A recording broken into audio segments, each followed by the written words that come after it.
The fault. We believe that all men are created equal. To the magnificent mosaic that is America. From radio beacon to radio beacon. I have a dream today. Change has come to America. Believe me. Knock, knock. Who's there? Hey! It's a figment of your imagination. Randi Rhodes Show. Turn up your mind. We should note this is the first poll that we've seen conducted entirely after Joe Biden rolled out that video last Thursday, Allison. And there is the horse race, as you said. Joe Biden way out in front, 39% of Democrats are backing him, 15% for Sanders. And you see the next four, Warren, Buttigieg, O'Rourke, and Harris, all sort of grouped together in that next tier. Let's look at where they were last month in our poll compared to now. And look at that Biden movement. That's 11 points higher than he was just a month ago. This clearly is a bounce out of his rollout, out of his announcement. The only other candidate to make a big jump, Buttigieg, went from 1% to 7%. But you see Warren holds steady. O'Rourke and Harris go from double digits to single digits. Even Bernie Sanders went down a bit, all to the benefit of Biden and a bit to Buttigieg. Here is one thing I want to sort of caveat, just so folks are aware, where the support is coming from. Look at this. Among white Democrats versus non-white Democrats, Joe Biden's commanding lead is being fueled by this huge lead among non-white voters. He's at 50% compared to Sanders at 14%. He's still leading among white voters, but not by that huge margin that he is among non-white voters. Wow, that is really something. That is really telling, isn't it? No. It's very early. But we do have three polls today, three of them. There is a CNN poll. Obviously, that is what they were going through the numbers there. That's the CNN internal poll. Biden is at 39%, and 50% of non-white voters support Joe Biden. That's really a lot. I have to tell. That is just. I don't know why. Somebody's going to have to tell me. I guess I need to open the phones to black women today. Why black women aren't supporting Kamala Harris, or why black women are supporting Joe Biden, and why black women really don't like Bernie Sanders. I mean, I'm not clear about the reason. So, you could fill me in. But Biden's got 39% of the polling, 50%. Of non-white Democrats are going to support Biden at this early stage. Bernie is down to 15% support. Elizabeth Warren in the CNN poll gets 8% support. Buttigieg is 7%, Beto 6%, and Kamala only gets 6% of the Democratic, so far early, people who are paying attention. And then shortly after CNN came out with their poll, Quinnipiac came out with their poll, and it's almost identical. Biden in the Quinnipiac poll gets 38%. Warren actually does better than Bernie in the Quinnipiac poll, just by a little. They kind of flip places. Warren gets number 2 with 12% support. Sanders 11%, Buttigieg 10%. Kamala 8% and O'Rourke 5%. And then there's a New Hampshire poll out where Biden gets 36%, Sanders gets 22%, and Warren only gets 9%. I'm not sure what this is. Is it name recognition? I don't know. But the number that jumped out to me is how much support from non-white voters Joe Biden is getting. And it's interesting to me because, that whole crime bill, 1994, just got to say that was that's going to be the same exact argument that was leveled against Hillary that's going to be leveled against Joe Biden. So I'm not real clear, but someone will explain it to me. Meanwhile, Bernie has an op-ed in USA Today defending his position on incarcerated people getting the right to vote, not stripped away from them. And it's very simple, where he just says our country has a terrible record on voter suppression, and that after Jim Crow, and the ratification of the 13th, 14th, and 15th Amendments, which gave civil and legal protections to formerly enslaved people, a lot of the states decided that they would make new felonies. And they did. They created new felonies to put black people in jail. And then they instituted a lifelong disenfranchisement rule to go along with if you've ever been in jail. So you create new felonies, you target African American people, you lock them up, and then you say, oh, and by the way, you've given up your enfranchisement. You've given it up for the rest of your life. Now, this country is very, inundated with mass incarceration, and so what you have here is 4.5 million Americans who are, and they are disproportionately people of color who cannot vote. They have lost their right to vote. So some states have done, better. Florida had Amendment 4, as you know. 64% of Floridians showed up in the last election and restored people who had served their times voting rights. And now the Republicans in the state house and the Republican governor, Ron DeSantis, they want a poll tax on those people who have had their rights restored by virtue of the people voting to restore their voting rights, right? So now they want them to have paid every bit of restitution, all their legal bills, because, here you got to pay your public defender before they get their right to vote. So that's just another way to disenfranchise people after the voters have spoken. In Georgia, you have a Republican governor who instituted barriers so that Stacey Abrams, she still thinks she won because of the mass voter disenfranchisement effort that was, done there. It wasn't even attempted. It was, it was achieved. Tennessee, they're trying to shut down groups who do voter registration work. New Hampshire and Iowa, they're trying to make it harder for college students to vote. I mean, the people who ripped us off on Wall Street in 2008, these are the real crooks. And yet we don't take away their right to vote, do we? Oh, hell no. And that's what Bernie Sanders was talking about. So I'm not sure why this is that he doesn't get the support of people whose issues he actually takes up.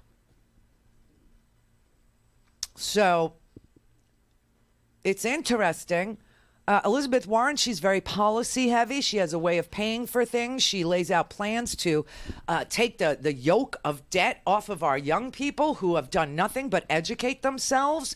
She puts out a plan. It's clear how she would pay for it. She puts out Bernie, it's clear how he would, pay for Medicare for all and how much money we would all end up saving and how it would be a boom to this economy because people would have more money in their pockets to spend on this.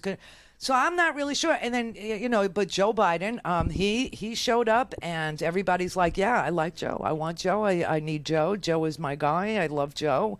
Uncle Joe, Uncle Joe. I mean, it's just so strange. But anyway, this was what he said in Pittsburgh yesterday. Let me tell you why I chose Pittsburgh to begin this effort. I believe that Pittsburgh and my native town of Scranton and my hometown of Wilmington and Claymont, they represent the cities and towns that make up hardworking middle-class Americans who are the backbone of this nation. That's not hyperbole, the backbone of this nation. I also came here because, quite frankly, folks, if I'm going to be able to beat Donald Trump in 2020, it's going to happen here. It's going to happen here. There are three basic reasons why I'm running for President of the United States. The first is to restore the soul of the nation, and the second is to rebuild the backbone of this nation. And the third is to unify this nation. We always do better when we act as one America. Today I want to speak about the second of these three, and that's rebuilding the backbone of America. And that is that we have time, all my time in public life since I've gotten involved, I've been referred to as middle-class Joe. It's not always meant as a compliment. It's usually that I'm not sophisticated. That's why I'm middle-class Joe. But the fact of the matter is, I'm awfully sophisticated about why, how, and who built this country. Let me say this simply and clearly, and I mean this. The country wasn't built by Wall Street bankers, CEOs, and hedge fund managers. It was built by you. It was built by the great American middle class. Well, all true enough, but the destruction of unions is pretty much what destroyed the backbone. It's what destroyed the middle class. And there's been this consistent hacking away at unions over the past decades to the point where only 10% of U.S. workers are unionized, meaning they can't collectively bargain for better wages. School teachers across this country have walked out. Strikes are becoming something you can see again. How does he sell us this? Oh! All things Randi at RandiRhodes.com. Go for launch. Speaking truth to power, the Randi Rhodes Show.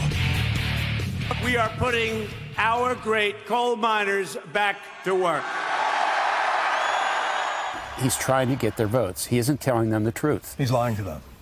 He's lying to them. You used to work in this mine. I worked in this mine. I was a face boss. For 52 years, Art Sullivan worked in and consulted on mines around the world. And he bristles every time he hears the president claim to be the savior of coal. And that really disturbs me because these are really good people. These are the people that I've spent my life working with. And if they have the truth, they will make the right decisions. If the president was honest, he would explain to those folks that mines like this are never, ever coming back to life again. Not because of regulation, but competition. Coal just cannot compete with cheaper, cleaner natural gas, wind, and solar. That's the reason more coal-fired power plants have gone out of business in the first 2 years of Donald Trump and the first 4 years of Barack Obama. Another 20 are expected to go down this year. And if a miner is hired today, chances are he'll be digging to fill the demand in India.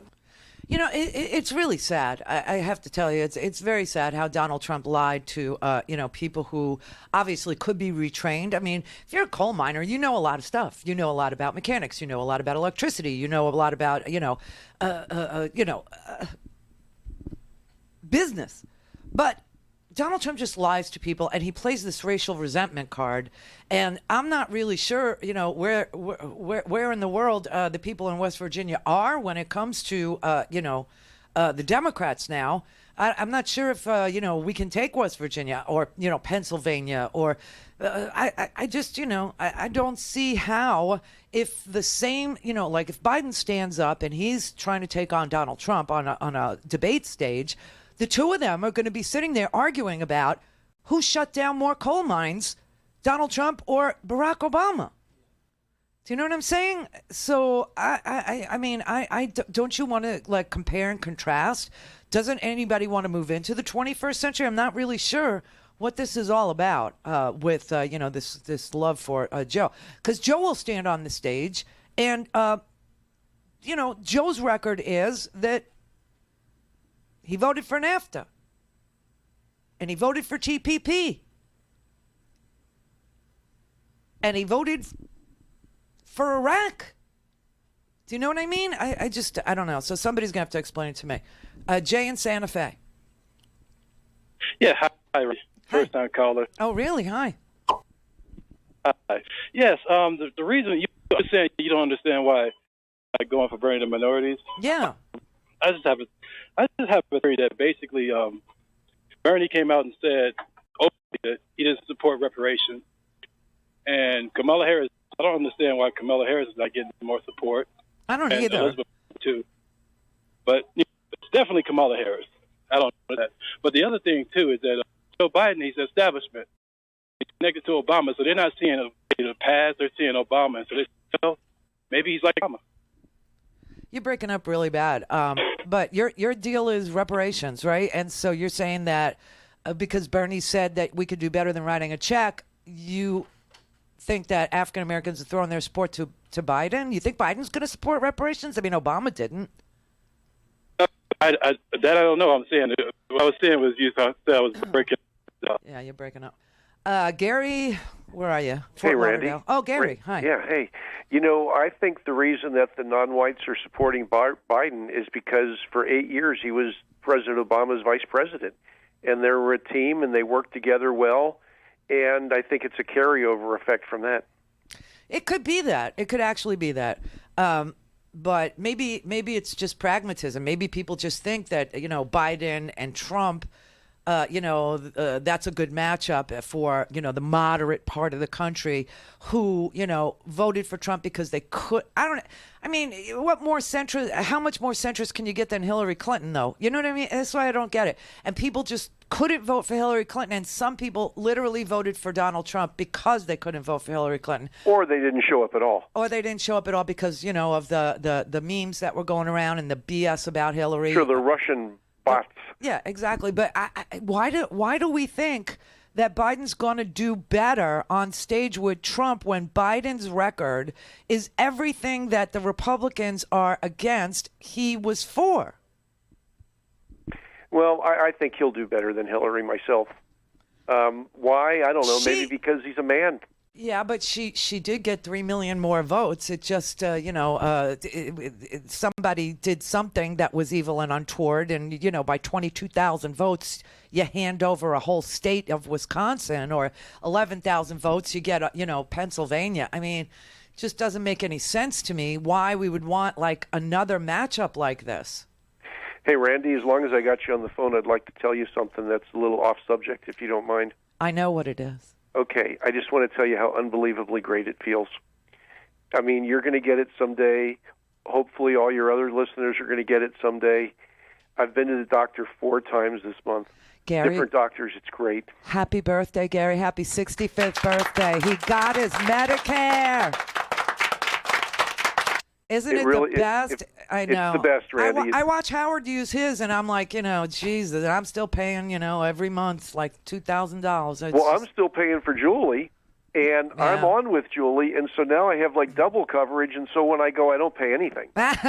So good. Congratulations. Thanks, Randy. All right. Happy birthday, Gary. Bye-bye. Bye. Yeah, today is Gary's 65th birthday.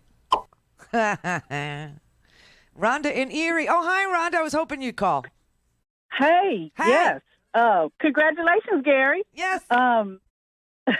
Okay, so yeah, Black women are supporting Joe Biden, and I think Black people in general are supporting Joe Biden for a reason one of the reasons that you said earlier, which is pragmatism. Yeah. So I was having a discussion with somebody, a Latino man, a friend of mine, a few months ago, and I was saying that I think that the next Democratic nominee has to be a white man.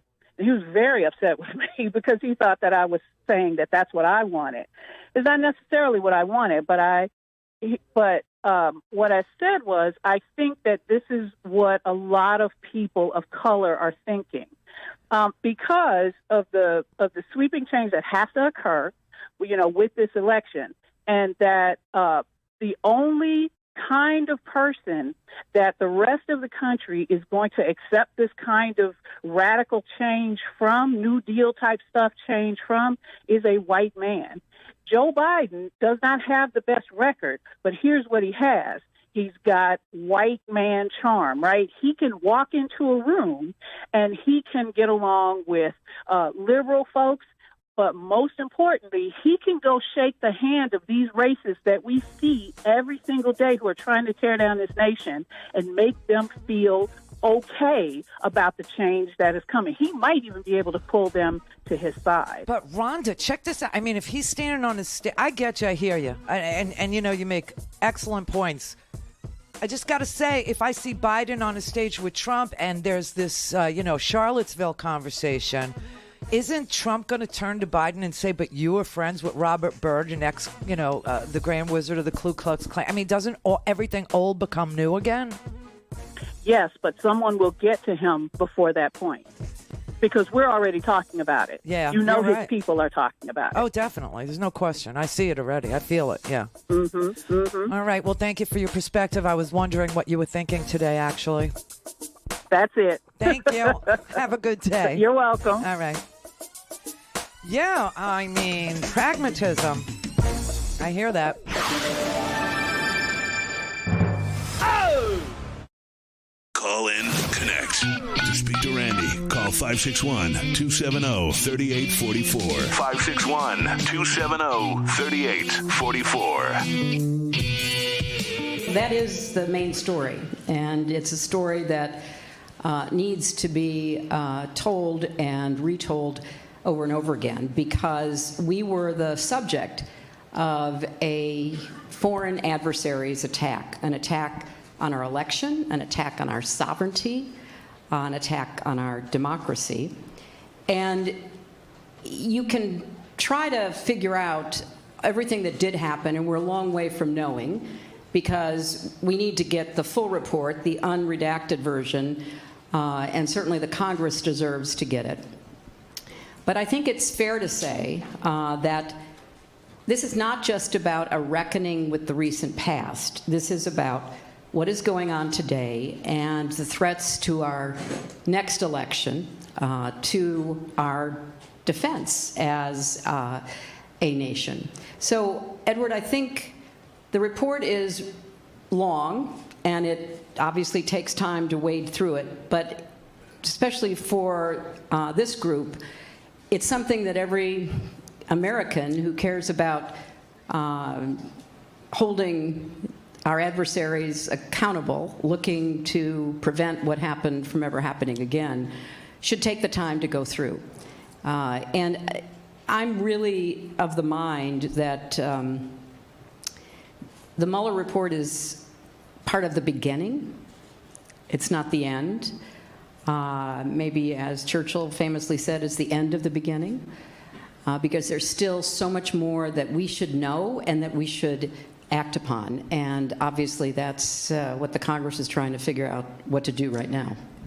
So there she is. That's Hillary Clinton, and she's talking about the Mueller report, and she was obviously the target of all this effort by a foreign adversary. So it's interesting to hear what she has to say about it. I would like to know what Joe Biden's answer would be to a question about when this was going on, and you were the vice president of the United States, and Barack Obama was the president of the United States. What did you do?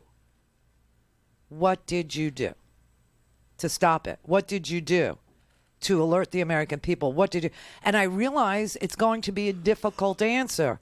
Why? Because Donald Trump was on the campaign trail, knowing that the election was being rigged by a foreign adversary, but insinuating that the election was rigged by Hillary Clinton, and he still does it today. So the idea that Biden has to answer the question, what did you do, is not an easy answer, because obviously if Obama or Joe Biden started to tell the American people that the election was rigged and that it was being hacked by Russians, it would have played right into Donald Trump's hand. That's why Donald Trump, remember, we could not figure out why is Donald Trump saying the election is rigged. What happens if he wins? Well, now we know. The election was rigged. That's why he was saying the election was rigged. And when he won, he blamed Hillary Clinton for the rigging, and we know it was a foreign adversary. So this man, he's a world heavyweight champion liar, but he's also a fabulous politician. That's the thing about Donald Trump. He's so shameless, and everyone around him that's left are so shameless that they will look you square in the face. They will look you dead in the eye, and they will lie to your face. And they will point over there, and they will blame somebody else. And that is what they taught their supporters to do. Blame somebody else. So I don't know how Joe Biden answers that question. That's the whole problem. Well, it's not the whole problem, but it's part of the problem of thinking ahead to what a debate between Donald Trump and the Democratic nominee would look like. John in New York. Hi, Randy. Hi, John. Long time listener. Love you very much. Thank you. Mark Thompson on Sirius mentioned that Joe Biden is loved by the African-American community because he goes to all the NAACP meetings. He knows everybody by their first name. He's reached out to them throughout his whole career. I think John was coming to us from the wing of a plane, Randy. It sounded like he hopped a ride in the wheel of a plane. It sounded like he was calling from another planet. John in Atlanta. Hi, Randy. Hello. First time, long time. Hello. All right. Anyway, hey, I just wanted to ask you to be careful how you go after Biden. I'm not going after him. I'm just explaining the real world. Yeah, but it almost sounds like... Which includes his real record of voting. I understand. But, allow people to fall in love, like you said. Oh, you could fall in love. I mean, you could tell me anything you want to tell me. That's why I'm asking you. I mean, I don't have a guy. I don't have a girl. I'm just, like I said, I at least want to get to June for the first debate. No? I mean, don't you at least want to see that? So. Well, I do want to do that, but I don't think you should go at him like you're going at him since the start of your show today. I think you should just. There's a way to ask the question without. Just asking. That's all I'm doing is asking. I know. But allow people to fall in love. That's all I have. That's all I want to say. Well, why do you like them? Don't go too hard at them. Well, so why do you? Well, I want to hear everybody. To be honest me too. With you, so what is that? I don't know who I want right now. I really don't. Right. But neither do I. But I don't want you to poison the well against Biden. I think the way you ask the question. So as far as the well is concerned, whatever's in the well, Biden voted in the well. Whatever he did is already done. So I can't poison anything. Well, rehashing it and stirring it up. I mean, again. if you don't rehash what he was for and what he was against, if you're not willing to keep an open mind during the debates and hear a new way of doing things, or somebody whose record is counter to, voting for NAFTA or voting for TPP or voting for the Iraq War, then, you're not really prepared to actually make a decision. So I think everybody needs to be clear about how these candidates, what they bring to the stage as far as a record, because they have one. Bernie has one. Senator Warren has one. Joe Biden has one. And they all have records in the Senate. That's just a gimme. That's just a fact. Be fair and do that across the board. Okay, so that's what I'm saying. Bernie was against the Iraq War. Joe Biden was for the Iraq War. Bernie was against TPP and NAFTA. Joe Biden was for TPP and NAFTA. It's just a fact. I didn't put that in the well. That's what Joe put in the well when he cast his vote. I mean, I wasn't, Bernie and Elizabeth Warren weren't there when Anita Hill, was trying to warn us about sexual harassment and the unfitness of a Clarence Thomas. So to be fair, I'll say Joe Biden, in the end, voted against Clarence Thomas ascending to the Supreme Court. But Joe Biden was the Judiciary Chairman who refused to call 3 other female witnesses on behalf of Anita Hill, who would have said everything she said could be corroborated because they saw it. I didn't poison that well. That is what's in the well. And I didn't put it there.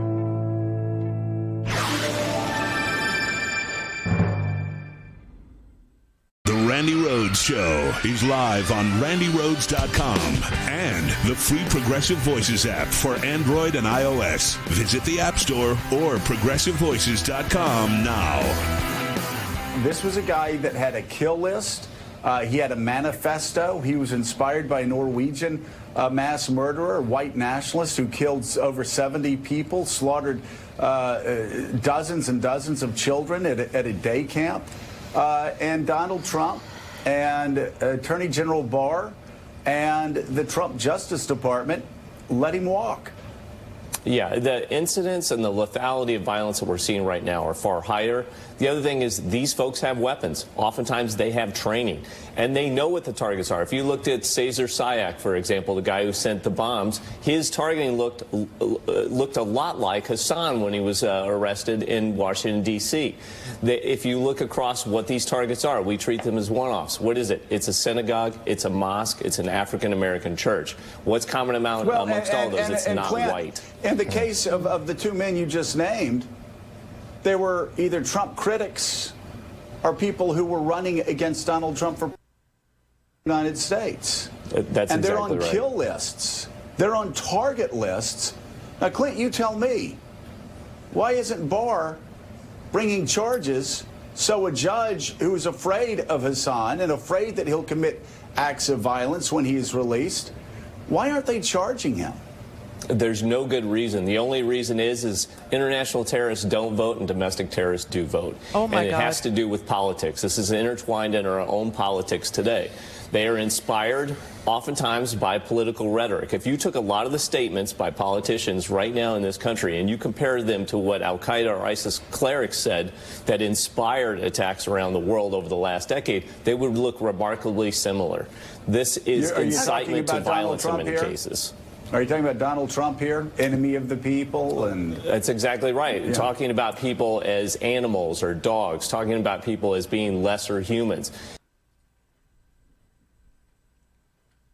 It just takes your breath away. So the reason why our Justice Department won't hold white supremacist terrorists with kill lists, won't charge them with domestic terrorism, is because domestic terrorists vote.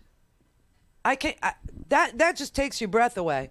Fox News, they sound exactly like the white supremacists on that news network. And so here we are trying to, figure out who's the best candidate to go up against Donald Trump and Fox News. And I just don't want a rematch. I just don't want another 2016. I just don't. And the Russians haven't gone away, and this just feels like it's I don't know. It just feels like a redo. It just does. Diane in Florida. May I help you? Joseph in Colorado. Oh, hello. Hi. How are you? I'm fine. Awesome. First time, long time. Woo. Hey, so I'm looking at the map, right? Like, just take the 2016 electoral map. Yeah. And flip Ohio and Pennsylvania. And you get 270 Democrat, exactly. 268 Republican. And so the one thing, I am not a Biden fan necessarily because, you got to go plagiarism. You can get the smarmy weirdness that he is with even like little girls and stuff. Like he's got some issues. Okay, so that's an issue I don't think he has. Tell you the truth. Oh, you don't? Seriously? No, you can honestly. get by that? Yeah. I don't. Okay. I don't want to live in a world without affection. He is a very affectionate person. I actually know him. There is. Oh, you do? Yeah. And oh, cool. There is nothing, there is no intention to make you feel. In fact, his intention is to make you feel comfortable. His intention by doing the things that he does, like holding your shoulders before you go out on the stage, or leaning in to really. Okay. It's no, all. I get it. It's all especially motivated. if you've been there, so I get it. It's motivated by kindness and goodness. There is nothing, dastardly or sexually, overt or irritating about him. He's just an affectionate guy, and I've said this before. I don't want to live in a country where nobody can show affection to another person, especially when that other person really needs to be, pumped up to go out on a stage or given, a little bit of love when they're grieving. What is wrong with that? Or what happened with Al Franken, right? Like exactly, that was wrong ridiculous. too. That was completely ridiculous. That was, and that's why I would never consider Kirsten Gillibrand. Well, exactly, me too. So here's the other thing, though. I so want a woman president. Like so much. Yeah. And so I was all about Kamala Harris. I was thinking like, oh, she's my girl. Like this, she's got to go, right? Let's go. And but just it's like a personality thing. Like she's got it's and the same thing with Elizabeth Warren. Awesome, brilliant. Certainly should be president. But it's just the way that people respond to her personality that doesn't actually win. So with Biden, because Trump is so crucially deadly and needs to be done, I think Biden could flip Ohio and Pennsylvania and actually get to 270 and win. That's it. Right. So because it is like working class Joe kind of. So it's pragmatism again, and America still isn't ready for a female president, which is they aren't bizarre. It's just Do you bizarre. know who I want? Bizarre. If it was possible, but she's 10 years too young. AOC. Yeah. That girl should be president. She will be. She will be. I agree. But unfortunately, I think that she'll be the first woman president. Oh, that would be I think so it might bad. take that long. You know what I'm saying? Why? But if you think about it, but what is it about me? What is it about women? What is it about me? What's wrong with me? It's just men. is the problem, obviously. So I can't live with you and I can't kill you? I mean, what do I do with you? I don't know. Maybe you should kill us. No, I'm not a killer. No, I'm kidding. But seriously, like, it's just so bad because I wasn't. I was a huge Hillary fan, like back in the day, like in '94. Yeah. You know, like early Clinton years. Yeah. And then, but I phone banged for Bernie. I mean, I've been down with Bernie since he was mayor. You know what I mean? Like, I'm a big fan of that guy. Right. And well, here's the thing with Bernie. Okay, just so everybody knows that I'm being fair here. So this crime bill is going to come up with this mass incarceration thing, and you know Bernie voted for it too. So Biden voted for it, and Bernie voted for it. Hillary voted for it. Yeah. So that's what I'm saying. You know, so you start putting one issue on top of the other issue on top of the other issue. You know, so Bernie can distance himself. I mean, I will say Biden is going to explain. I believe he'll explain his vote for the crime bill this way. He'll probably say the Violence Against Women Act was bundled into that legislation, and I felt we had to have it, and that's why I did it. Right. Right. Yeah. Right. Yeah. But which is, you know, the way they do those bills. It's like it is like that. Yeah, they put horrible things. They put poison pills in them for, you know. Exactly. Yeah. So, but that's legislation, and that's what it is. You have to make a tough decision. You have to, you know, fight the fights you can win is what it is. Yeah. And so they had to go. It also had the assault weapons ban in it, if you remember. So that's it did. Right. Yeah. So, yeah. Then hit whatever. I mean, Hillary. Like the problem with Hillary was, I like Bernie. Period. Like in terms of. Hillary, I got to say, as much as, you know, Hillary was dirtied up by the Republicans. For 30 years or whatever, like just poison pilled forever. Yeah. And when she was Secretary of State, those bogus Benghazi hearings, that was crazy. Benghazi. Yeah. Her emails. And her emails, which was stupid. It was really stupid. But the Russians, I mean, my God, they did such a number on her. They really did. And they suppressed so many African-American voters in those target states. And, you know, I was watching Brad Parscale on the Sunday shows this weekend, and he's saying the same target states. You know, he was naming Wisconsin, and he was naming Minnesota, and he was naming Pennsylvania, and right. And they're going to go back and do it again. I mean, the Russians did not go away, and now. That's why you have to write those states off. Like, I'll concede Wisconsin. I mean, but my very first day when I was phone banking for Bernie Sanders, I met this poor woman. She was like, not a poor woman. She was an amazing woman. She was super smart, French woman, and she was super scared about the forthcoming election. And I was like, Bernie this, Bernie that, and whatever. And then I ended up having to call her back because she asked me a lot of questions that I couldn't answer because I didn't know Wisconsin state politics. And I don't know if you do, but you should look into it because it's super creepy. Oh, it's creepy. Absolutely Scott bizarre. Walker. Yeah. Yeah, well, Scott Walker was there, but it Union was like when you go into like how the electors are and stuff, and all these judges, Republican judges that are in for life, it's just a nightmare. But on Facebook, that whole Pizzagate stuff, like 2 weeks before the actual election, I knew that Trump was going to win because this actual smart woman was like sending me these things about Pizzagate and Hillary and stuff, and I'm like, no. And of course she voted for Jill Stein. Oh, no. Yeah. Oh my God. Yeah. So it did work. That's the whole issue. And you know, it's going to happen again. So this is another factor that has to come into our decision.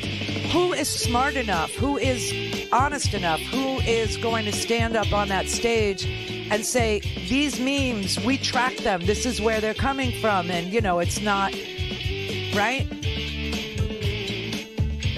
So who is smart enough? Who is daring enough? Who is going to do the hard work?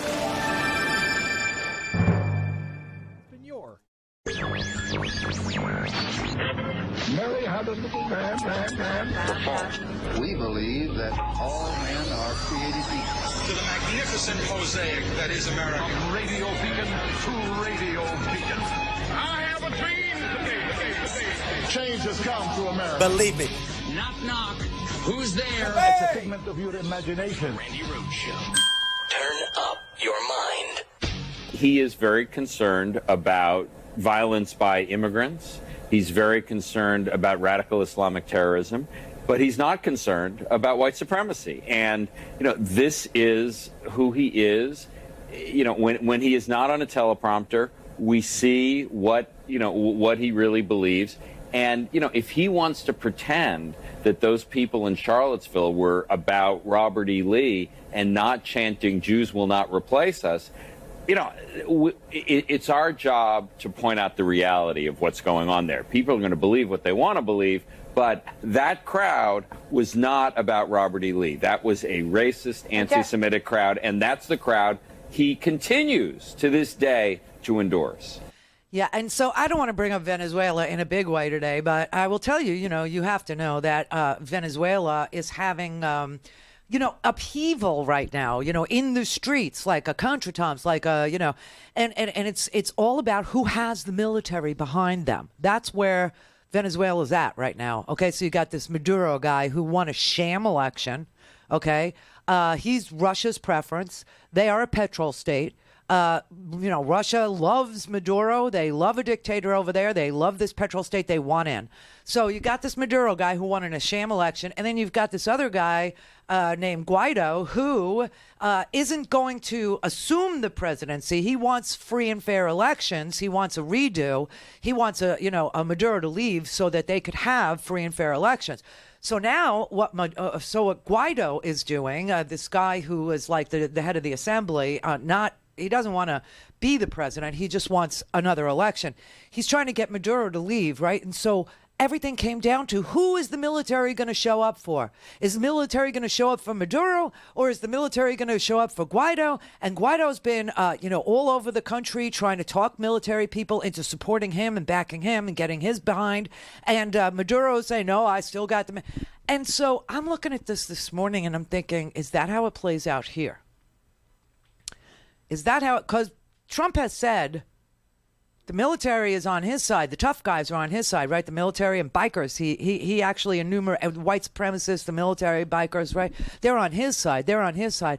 And so you have to consider this. The governors of every state are in charge of their National Guards. So does it come down to the U.S. military versus, let's say, California and New York's National Guard? I don't even want to go there, but I'm just saying, I'm looking at this stuff. I'm seeing, what it looks like when you're trying to undo a sham election, when you're trying to put fairness back into a system that's been broken, that's been taken over by a dictator, that's been taken over by, a foreign adversary inserting themselves into your election, and your election becomes a sham, right? And the thing in Venezuela is their economy just sucks, okay? So that's why the people are just beyond belief angry. They have hyperinflation. They have, the bolivars, the money. You need a wheelbarrow full of bolivars to buy a loaf of bread. And that's, and it's unconscionable because it's a very, very rich country. Now, of course, Republicans here are going to blame it on socialism. It has nothing to do with it. This has to do with a sham election and a dictator taking over. All right. And people trying to have their voices heard in a redo election. So maybe that's what 2020 is about here. I don't know. I'm very confused right now about where we're going. But I will tell you this. America under Donald Trump, there is no Republican Party. There's Trumpism. And Trumpism is so far to the right. It's so angry and it's so right wing to the point where, you've got 60 Fortune 500 companies don't pay any taxes. And a whole crap load of them actually get $10 billion back from the government, like Amazon. They get a rebate. Meanwhile, you make $18,000 to $45,000 a year, you're paying your taxes. But Amazon, no taxes at all. In fact, today in the homework section, there is a whole New York Times article about profitable giants like Amazon paying zero in corporate taxes and how Americans are sick of it.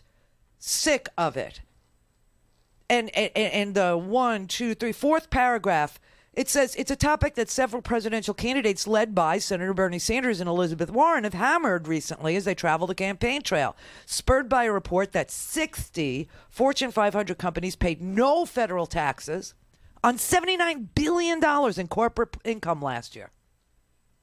Amazon, they're opening up a fulfillment center in an Akron mall that's been laying dead, a dead mall in Akron. It's going to hire 500 people.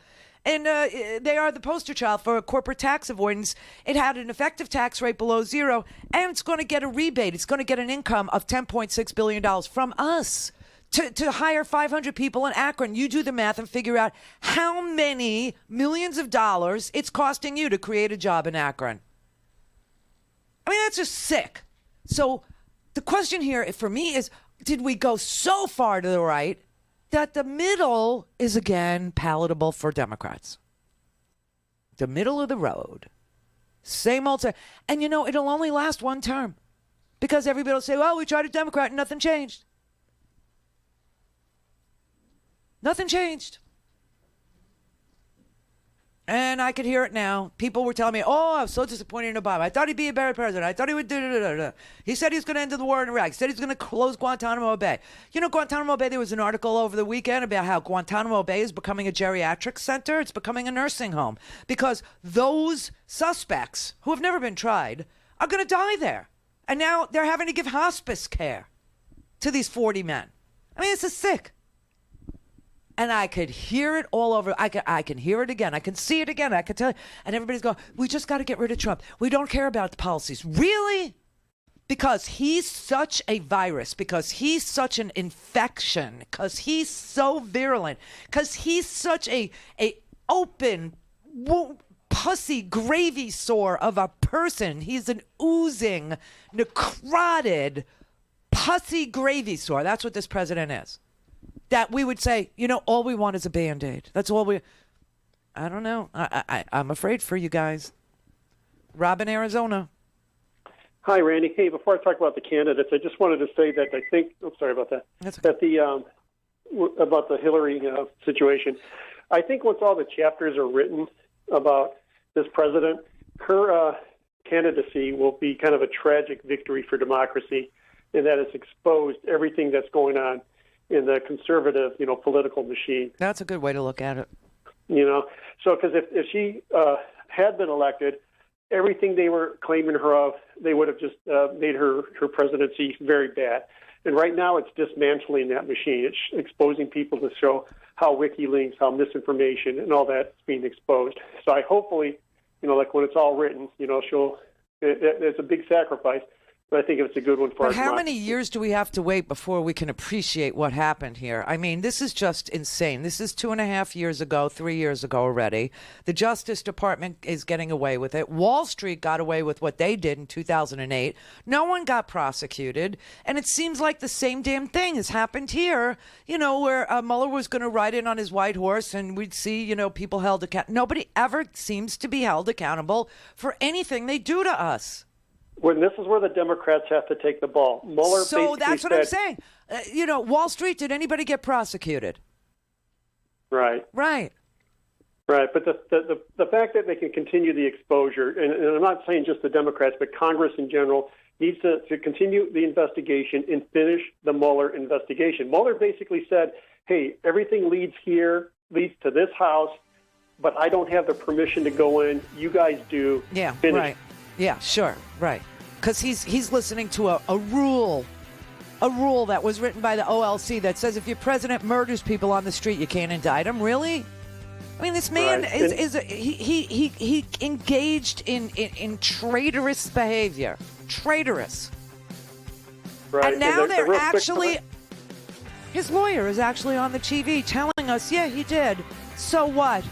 It's perfectly fine that he took help from obviously a foreign adversary. I mean, we were fighting on different sides in Syria.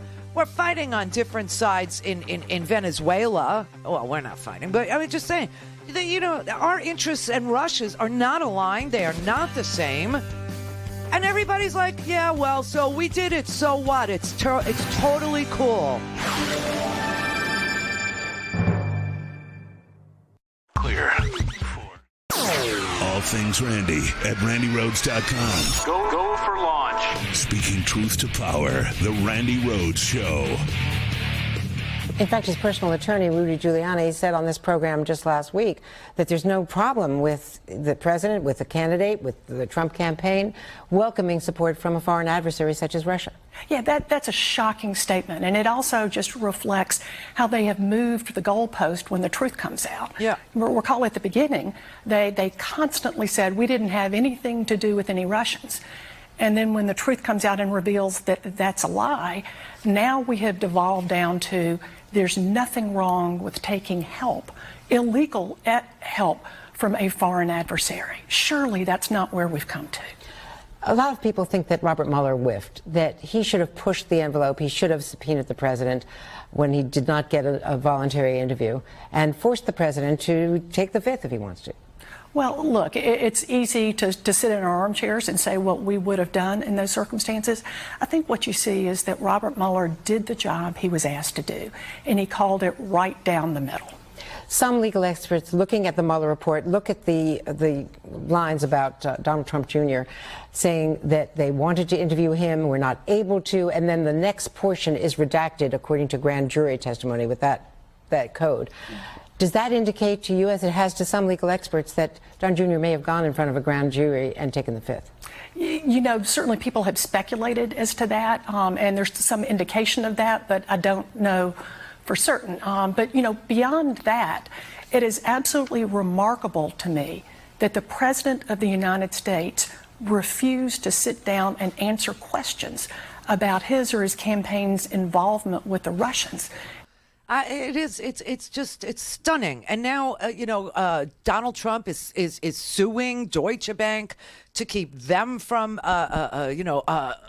fulfilling a subpoena that they asked for. Deutsche Bank asked to be subpoenaed, a friendly subpoena. They wanted that. They got that. Now he's suing because that's what innocent people do, right? Donald Trump threatens lawsuits against everybody. It is his MO. It is his standard business operating practice. Intimidate your adversary, threaten to sue them, and then settle. This is what that man does, okay? And now we're sitting here trying to get Bill Barr, who freaking lied about what was in the Mueller report, to go and testify in front of, he's going to the Senate tomorrow, but, it's the Senate. I mean, this is, a Burr from North Carolina is the chairman. This will be like, loving, and Lindsey Graham will praise him. Lindsey Graham has no shame. No shame whatsoever. These Republicans have no shame. Lindsey Graham is calling the Democrats political hacks, even though he's been confronted by reporters who point out clearly that Mueller says that Donald Trump's answers to the written questions were inadequate. He did not cooperate. They lied so much that Mueller actually said the lying had a material effect on his ability to find guilt. One of the things that he noted in his report, there were at least 10 instances of the president trying to undermine the investigation. Why is that acceptable behavior to you? Well, if you think it's impeachable behavior, impeach him. He didn't do anything to obstruct justice. Clinton did. He lost his law license for 5 years. Because he impeached him. Would a Democratic president really get this leeway from Republican Lindsey Graham? Well, my record is pretty clear. I voted against an article of impeachment where Clinton clearly lied, but it was about a personal matter. I thought it wouldn't be good for the office.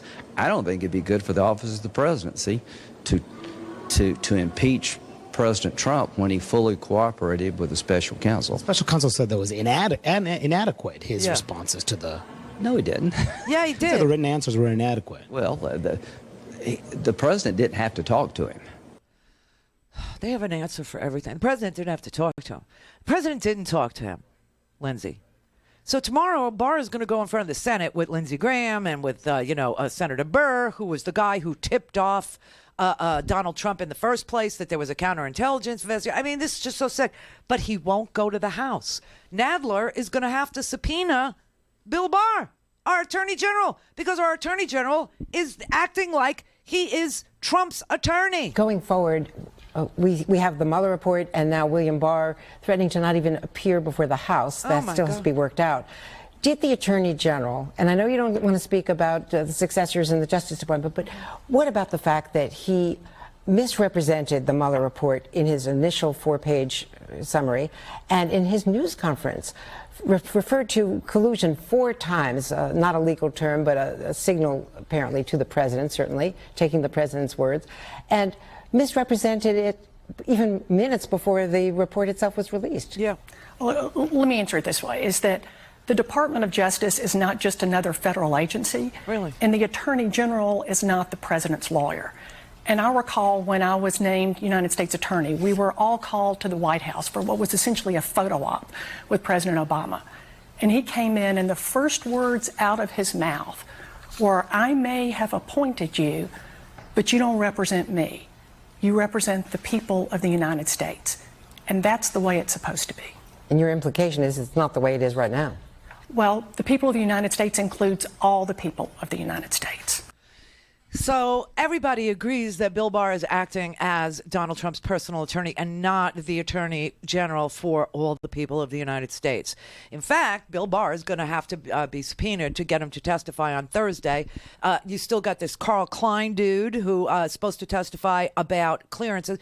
This is off the hook. The attacks on Congress by this president are unbelievable. Meanwhile, what is the Senate doing? They're packing the court. So you got the judiciary being brought all the way to the right. I mean, all the way to fascist kinds of ill-equipped, unqualified, undeserving, almost disqualified judges being appointed.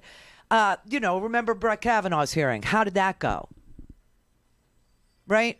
And then you have the Congress being attacked by the president. What is left? What is left for a check on this fascist power that this president has? That's why I just want everyone to be very sure that whoever our nominee is somebody who will be able to fight back when all of this 2016 crap plays out again, except this time with a court that's been packed and with a Senate that obviously will make an excuse for any damn thing this guy does. Anything. Just be sure. Bob in California. Hi. Hey. Just enjoying some guacamole while I can still get avocados. Oh, right. I have an opinion, and I'd like your take on it, and that is somebody just told me, asked me, do you have a passport? I said, no. They said, well, you better get one. And I said, if fascism breaks out in the country and the red hats come down the street to drag the neighbors out of the house, I can't go because I'm a veteran. And we swore an oath to defend the country against all enemies, foreign and domestic. What does that mean? So it means that you have to defend the country against fascists. And you will do that how? By running out of the house with a kitchen knife if need be, a sworn oath. I see. All right, well, good luck with that. I'm a veteran as well. And I don't see myself running out with a kitchen knife. I don't. I see myself saying, I've done everything I knew how to do to warn people. Bye-bye. The Randi Rhodes Show is live on RandiRhodes.com and the free Progressive Voices app for Android and iOS. Visit the App Store or ProgressiveVoices.com now. We like who we are. We like the country our ancestors built. And we don't want millions of people coming in from Mexico or China or Nigeria and changing the place. It's the people who call us names who are abnormal. They want us to give our country away to foreigners. It does seem like the America that we know and love doesn't exist anymore. Massive demographic changes have been foisted upon the American people. And they're changes that none of us ever voted for, and most of us don't like. Do you ever wonder why our country looks more like Honduras or El Salvador than the classic Americana of the 1940s and 50s? Well, you can thank changing demographics for that. Psychologically, we need the wall on the southern border because we're scared that the demographic makeup of the country is changing. Sneaking into the country and you have a kid in order to do it to maybe change the trajectory of generations. We have less in common with our fellow Americans than ever before. Our cultures are different, our customs are different, and in many cases, places, especially in big cities, our languages are completely different. There are so many communities across this country that have become dumping grounds for refugees who are not properly vetted and who have shown none of the qualities that we want in the people who come here. A sense of assimilation, attachment to Western and American principles. But I do also think when someone says, like, oh, I hate the Muslim invasion of Europe, this is wrong. That's not a purely religious complaint. They're also making a racial complaint. They're saying, I don't want my homeland, the European homeland, invaded by non-Europeans. And I agree with them. Any nation should be upset and outraged when there's an invasion by foreigners into their country, people that have no respect for the rule of law. Everything we love, everything we have built will be lost if we turn our country over to people who are not us. You do realize during the Americana days that the white supremacists and the white nationalists and the racists, are remembering with fondness. You do remember that we had open borders during that period of time. Okay, I just wanted to say that. I mean, who do they think us is? What do they think America actually looks like? We are a mosaic. We have been for a really stinking long time. And I don't know what they're complaining about, except that this makes them money and it actually makes people violent. So I don't know what their issue is. I don't know why they think America doesn't look like America used to, because it looks exactly like it used to, except the people that were used to be here that weren't free are now still here, but now they're free. It's kind of funny. Wouldn't it be a funny video if Chief Running Bear had the exact same video put out? We ought to do that. We actually ought to do that, you know. But you got to remember that all of this talk about dehumanizing human beings, which we all are, happened with the Irish. It happened with the Italians. It happened with the Jews. It happened... we had open borders during the halcyon days that they longed for. There were no walls. There were no borders. You know, you could come and go as you pleased. People came here. They picked. They did all kinds of stuff. They went back. And El Paso is still like that. Lots of border towns are still like that. And people like it like that. These people are choosing to dehumanize human beings for profit. For profit. For money. It's just so sad and sick. So I just wondered, have we gone so far to the right now with this fascist talk and with this turning out of the lights so cockroaches like, this Jared dude, can come out of the woodwork and make their money again? Because we had this period in time where that was almost a joke. It was abhorrent. It was just like, please, you can't say that stuff in mixed company anymore. We actually have some integrity in our house. We actually like human beings, all of them. We realize we're part of one race. The human race is what it is. And that America has always been a nation of immigrants. No one's from here. What's wrong with you people? Right? That the comfortable middle looks appealing now. And then I'll just tell you, if that happens, fine. I'll vote that way too. Whoever the nominee is going to be my vote, right? I've told you that a million times. I will fall in love and then I will fall in line because that is what my country demands of me. Because that's the right thing to do for my country. That's how I respect the oath I took to protect and defend it from all enemies, foreign and domestic, like this fascist president that we have. That's how I read it. That's how I interpret my oath. Not running out of the house with a kitchen knife. Because, when, they have tanks and drones and aircraft, I don't see where my kitchen knife is going to be so effective. See what I mean? So I stand on the wall, and I'm the Paul Revere. I warn you. I tell you. But if we go back to the middle, the comfortable middle, and nothing changes, I promise you, I swear, that 4 years from now, because the elections start 2 years before the freaking elections in this country, you'll be telling me, oh, I thought he was going to do more. Or, I thought we would see, tax rates go up to collect some money to build some infrastructure. Or I thought that, we would somehow, stop the racism. Or I thought that we would have, a free college by now. Or I thought that we would have, whatever. I just want you not to come around. And, people say, why are you being so hard on centrists? That's why, because I've lived through centrists. And you guys all get all excited about, Bush is a war criminal and he lied to you, which is true. And then you want to elect somebody who voted for the war. And you're going to expect a different result. I don't know. Tom in Mexico. Yeah, how you doing? Hey. Randy. Hola. Yeah, I'm glad to hear that. I got just something to say about, how, the Congress generally doesn't listen to the people. Neither the House nor the Senate or Congressman. If they get elected in office, they do not listen to it.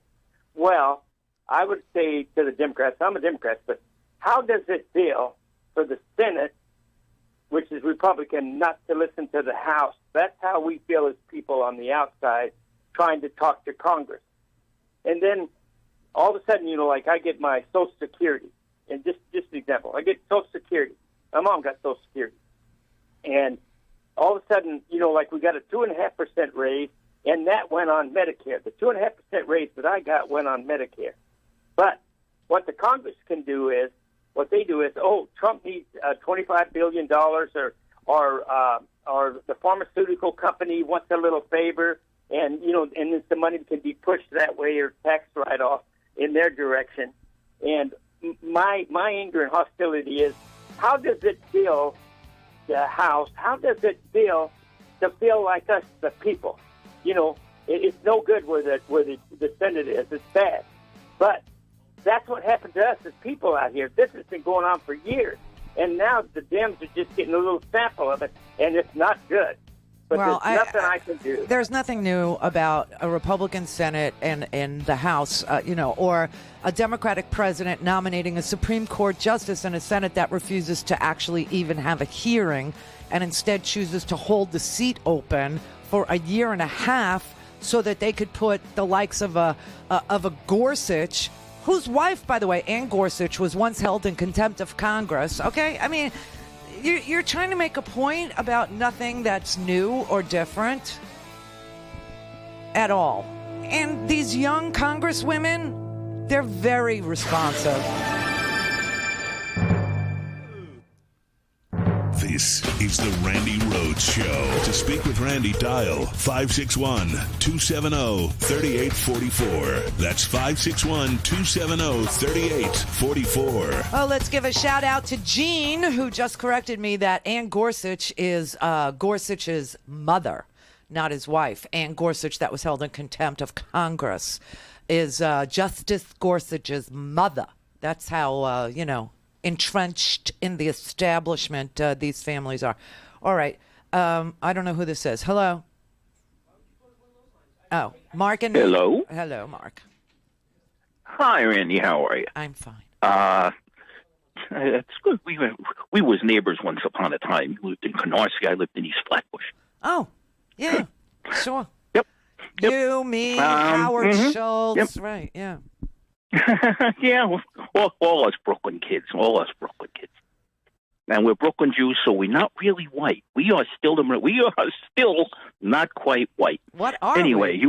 You started off. I don't know. But we passed. How is it possible that we are literally... We pass as white. We are literally from the Caucasus. We are the definition of Caucasian. Jesus was the king of the Jews. How is it possible that there's something unchristian or unwhite about people from the Caucasus whose Lord is the king of our religion? I just don't get it. I don't get, all these things that divide us. One of the great mysteries. Oh, so you were on the subject of at last I found you. Yes. On the topic of the pragmatism of a lot of the Democratic electorate, I was watching Stephanie Rule the other day. She had a Michael Steele on, and he said, "Look, you want to be woke or you want to win?" Yeah, I heard that. I thought it was a really good question. It's not a good question. I thought he put that really well. It's not a good question, okay? It's only a good question if you're talking about Can you do both? Of course you could do both. Hello? Why is it that they pick the most fascist candidate they can find, and that guy is electable? But God help us if we pick somebody who believes that the corporate tax rate ought to be higher than 0. It just blows my mind. It's just, why are we wrong to pick a person who doesn't think that war is the answer to any of our problems, and then the Party of Patriotism, runs a guy who won't even serve, and he's anti-war, and he's electable. These are false choices. Do you want to be woke or do you want to win? That's a false choice. Why can't I do both? Why can't I? This is ridiculous. It makes no sense to me. Joe Lockhart from The Establishment, he's got an op-ed saying, no, we shouldn't impeach Trump because there's a bigger prize. And the prize is we could win an election. And if we impeach him, we won't win the election. Well, there are a bunch of people out here that think that if you don't impeach a guy who worked with a foreign adversary, he'll do it again. Just saying, there are many schools of thought here. Daniel in Colorado. Hi, Randy. It's so happy to speak to you again. I love the new studio. Thanks to your team for all their hard work. Thank you. Looks like we did all this for nothing, though, but that's okay. Oh, no. Oh, yeah. Well, I like it. Well, I like it, too. It's nice. Yeah, it's really nice. I was just going to bring up that back in the day when Barack and Hillary were running against each other, Hillary at that time had most of the black vote locked up, and it was thought that she would keep it. So I just kind of wanted to add to the conversation that sometimes we're for someone until we're not. Well, listen, it's very early, and I really do resent if there's resentment politics to be played here. I really, really resent how early we start polling people about who their favorite is. You know why? Because Americans love a winner. And if you're on top in the polls, then people see you as the winner before we actually choose the winner. It's all, right. And that's why they say politics is all perception. And I just hate that we're polling people 5 seconds into, 20 candidates. There's 20 candidates, and 5 seconds into it, we're saying, okay, we got our winner. I mean, I just don't understand it. They won't even wait for the first debate. Is that real? How does that happen? It's too difficult. Yes, it's like it's too difficult to tell them to wait. They want to microwave it and say, hey, we're going to put these people in and whichever popcorn pops. But democracy isn't for the microwave. Democracy is a slow and low. It's barbecue, okay? Democracy has to be slow and low and seasoned well. and it takes time and takes love. And you could taste the love when you do slow and low. But when you don't do slow and low, it comes out tough like a shoe. Yep. Well, and you come out with everybody being mad at somebody. Yeah, and their dissatisfied. Candidate didn't get a fair shake and this, that, and the other. And dissatisfied with the result because the result was made based off of, a perception, not off of a reality. Popularity. Yeah. Popularity contest. Who's the prettiest trinket right now? And you're right, it's totally ridiculous. We should wait until there are debates. We should wait until everybody can lay out what their policies are and then choose that person based on who is going to be able to steer the ship the best. Yes, and who's going to actually do the right thing when no one's looking? Who's actually going to take on the pharmaceutical companies? Who's actually going to, take on these banks? Who's actually going to, say credit card contracts aren't even legal? Nobody even understands them. Okay, and right now the only person talking that is Senator Warren. Well, you got Bernie, you got Elizabeth, and Bernie. You have. I mean, God only. Buttigieg is a blank slate. Do we even know what his policies are? No. I really kind of love him. Well, a lot of people do, and we're allowed to love him. We're allowed to, right? And so it's just not fair. I mean, nobody's even gotten around to their policy. Buttigieg wanted to show his principles first, where he's from, as far as his heart and as far as his mind, and when they meet, what the policy looks like. But at first, he wanted to explain to the American people what informs policy for him are his principles. It is his character. Right. So get to know my character, get to know my principles, and then we'll lay out policy. And already 5 seconds into it, people are rejecting him because, oh, he doesn't lay out policy. All right. So then you have Elizabeth Warren. She leads with policy. They go, well, she's not human enough. I can't relate to her because she's all policy all the time. Stop being like that. It's like you always said, Democrats whine. Oh, whiny. They whine. Very whiny. Very, very whiny. And just, I just want to win. And I'm so sick of it. I just want to win. And so we have to be woke or we have to win. No, false choice. Do not believe people who say that. People who say that to you are going to be Republicans. Kathy in California. Hi, Randy. Hey. My birth sister, longtime fan. Oh, hi. Now, hi. I called in because I want to talk about the need for impeachment and also accountability, because I think this has gone on for decades. And I think this whole thing of going from, we can't win if we don't impeach. Now, God help me, I loved Obama. One of the biggest things I was mad at him about is he didn't address what Bush did. And before that, we had Iran conflict, and people are not held accountable. And the same schmucks that were involved in these things are right back here now. Nothing changes. So what happens is that in order to move forward, the new president says, all is forgiven, let's just move forward. And I know. But guess what happens? The executive becomes even stronger to the point where Congress loses its ability to check the power of a unitary executive. Cheney played that game, and Obama let him play that game. And, right, and with the banks, same damn thing. I mean, same thing. Right, and then we have to sit here and we have to wonder why 40-some% of our country doesn't vote either way. That, and why there's so many people who are working and still living in poverty. That's a sin. You want to look back at a better time, a halcyon day in America? Look back at the time when a single job, a low-paying job, paid your mortgage.